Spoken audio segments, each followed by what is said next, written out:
I'm going to show you how to remove or how to block text message notifications from the lock screen of your OnePlus 15.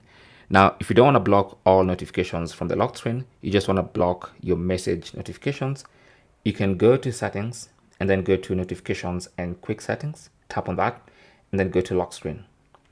Now on the lock screen, you can see by default, the lock screen is made or is enabled to show notifications on the lock screen. So you want to scroll and find the messages app. You want to go and do this on specifically on the messages app and turn that off.